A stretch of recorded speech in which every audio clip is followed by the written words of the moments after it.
Assalamualaikum warahmatullahi wabarakatuh. Salam sejahtera untuk kita semua.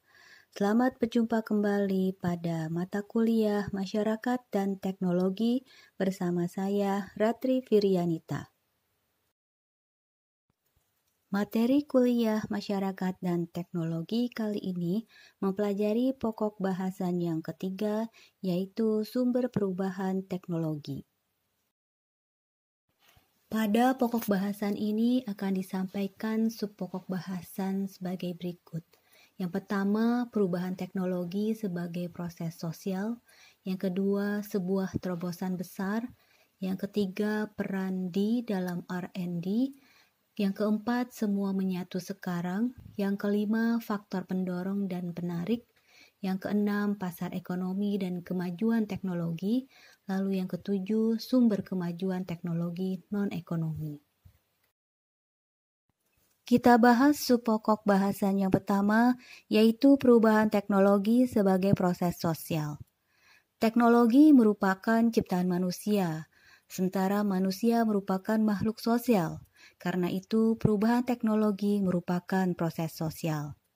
Dalam beberapa tahun terakhir, studi tentang perubahan teknologi dipengaruhi oleh perspektif konstruktivisme sosial yang menggambarkan bagaimana struktur sosial dan proses sosial mempengaruhi pilihan teknologi.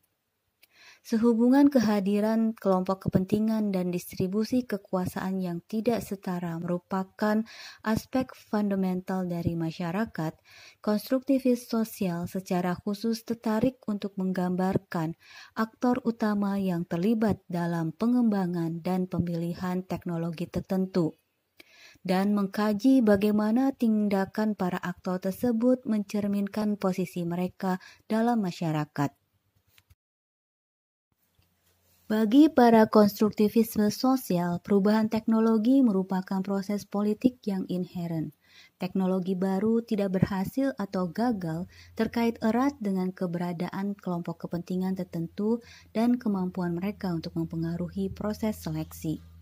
Kekuatan sosial, politik, dan ekonomi akan memberikan pengaruh besar ketika beberapa teknologi alternatif muncul pada waktu yang bersamaan. Setelah teknologi menjadi mapan, menjadi sulit untuk menyimpang dari jalur yang telah ditetapkan oleh persyaratan teknis. Kita beralih pada subpokok bahasan yang kedua, yaitu sebuah terobosan besar.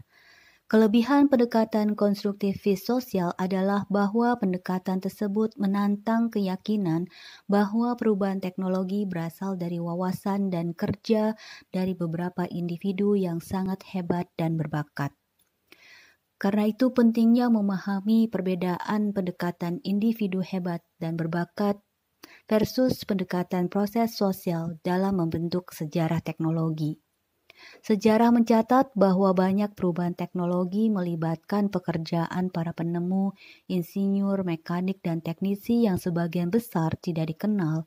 Meskipun kontribusi mereka tampak sederhana, akan tetapi secara keseluruhan mereka telah menjadi sumber kemajuan teknologi yang sangat penting. Kemajuan teknologi selalu merupakan hasil dari banyak orang kecil yang memperhatikan produk, pelanggan, dan pasar. Dengan demikian, sumber teknologi bisa saja berasal dari para individu hebat dan berbakat, tapi juga berasal dari proses sosial di masyarakat. Subpokok bahasan yang ketiga adalah peran di dalam R&D. Riset bisa menjadi aktivitas yang menarik sebagai basis kemajuan teknologi. Riset merupakan sumber perubahan mendasar dalam teknologi seperti penemuan sirkuit terintegrasi, cloning, dan material komposit. Namun riset semacam ini jarang menghasilkan produk yang bisa digunakan. Di sini kita dapat melihat betapa pentingnya pengembangan, meski lambat dan tidak spektakuler, namun mengubah ide yang baik menjadi sebuah produk merupakan proses yang berhasil. Menemukan perangkat atau proses yang bekerja dalam kondisi laboratorium adalah satu hal, namun mewujudkannya dalam lingkungan industri dengan kuantitas produksi merupakan satu hal lainnya. Sebagai contoh, penisilin ditemukan dalam sebuah laboratorium. Namun, untuk mewujudkannya dalam kuantitas yang lebih besar diperoleh dalam sebuah lingkungan industri.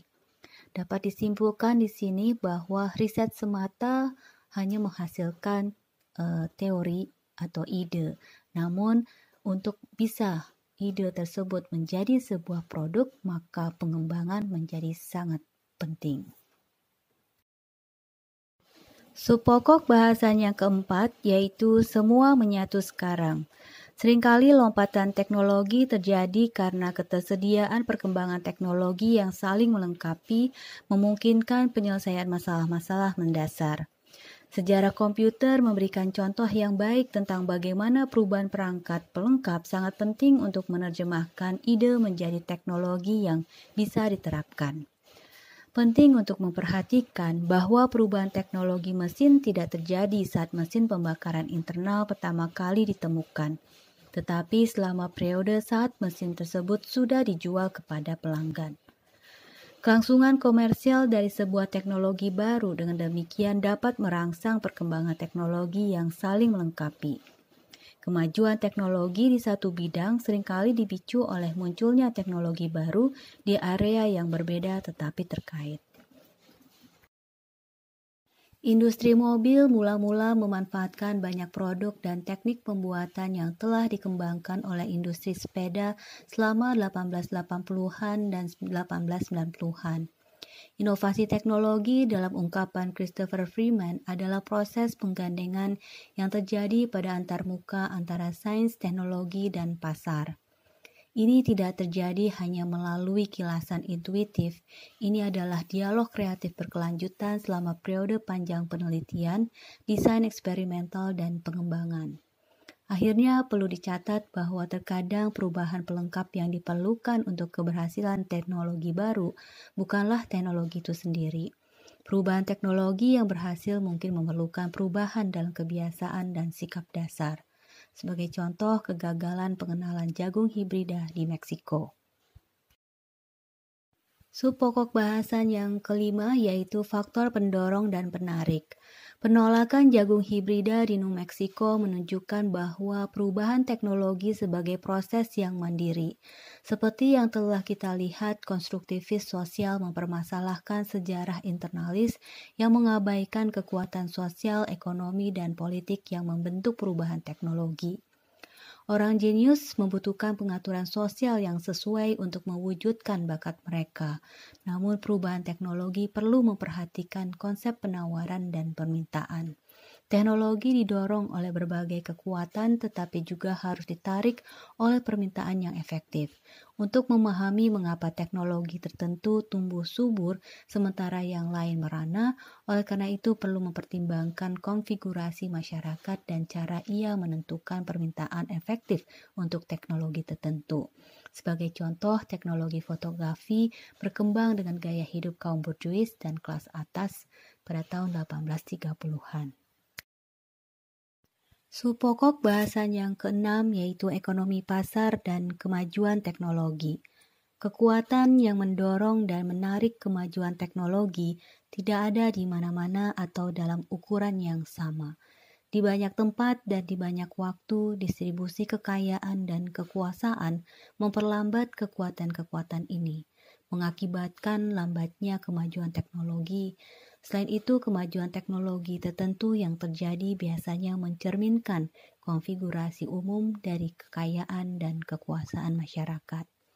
Sejarah Eropa mengungkapkan minat dan tuntutan kelas pedagang yang berkembang mengarah pada perkembangan teknologi yang pesat.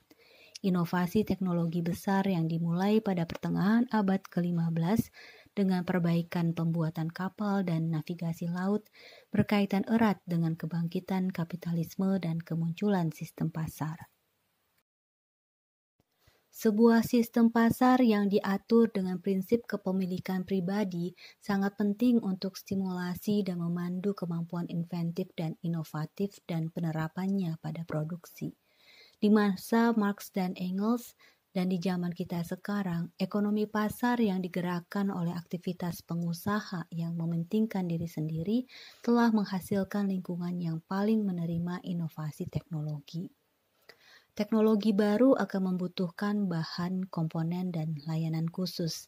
Karena daya tanggap teknologi baru terhadap sumber permintaan baru, maka ekonomi pasar sangat cocok untuk memenuhi persyaratan tersebut. Subpokok bahasan yang ketujuh yaitu sumber kemajuan teknologi non-ekonomi. Di sini tidak dimaksudkan untuk menyampaikan kesan bahwa hanya kekuatan pasar yang dapat menghasilkan inovasi teknologi. Seperti yang kita lihat, lembaga pemerintah juga telah menjadi sumber kemajuan teknologi yang semakin penting. Selama bertahun-tahun pengejaran waktu senggang para ilmuwan amatir seperti Franklin mempertahankan penelitian tentang sifat listrik meskipun tidak ada aplikasi langsung. Namun upaya intelektual menganggur ini penting untuk penemuan berbagai macam perangkat yang berguna. Juga harus dicatat bahwa bahkan dalam masyarakat kapitalis yang sebagian besar berorientasi pasar seperti Amerika Serikat, tidak semua teknologi dihasilkan dan dibentuk oleh kekuatan pasar. Namun pada saat yang sama terdapat sektor-sektor ekonomi yang besar di mana harga dan biaya produksi menjadi perhatian sekunder. Akibatnya pola perkembangan teknologi bisa jadi sangat berbeda. Hal ini secara khusus terbukti dalam industri pertahanan di mana Perintah Keamanan Nasional dianggap telah memungkinkan penyebaran teknologi militer yang sangat mahal. Kecenderungan ini tidak terbatas pada sektor militer. Dalam beberapa tahun terakhir telah muncul kekhawatiran yang meningkat tentang biaya finansial dari teknologi medis modern. Kasus teknologi militer dan medis membawa kita kembali pada kebutuhan untuk mempertimbangkan konteks politik dan sosial dari pilihan teknologi. Pertimbangan ekonomi meskipun penting bukanlah satu-satunya dari keputusan terkait pengembangan, pemilihan, dan penggunaan teknologi tertentu. Teknologi adalah kreasi sosial dan setiap upaya yang berhasil untuk memahami mengapa teknologi tertentu dibuat, dipilih, dan digunakan harus mempertimbangkan konteks sosialnya. Demikianlah pokok bahasan dari masyarakat dan teknologi kali ini. Terima kasih atas perhatiannya. Sampai jumpa pada pertemuan berikutnya. Wassalamualaikum warahmatullahi wabarakatuh.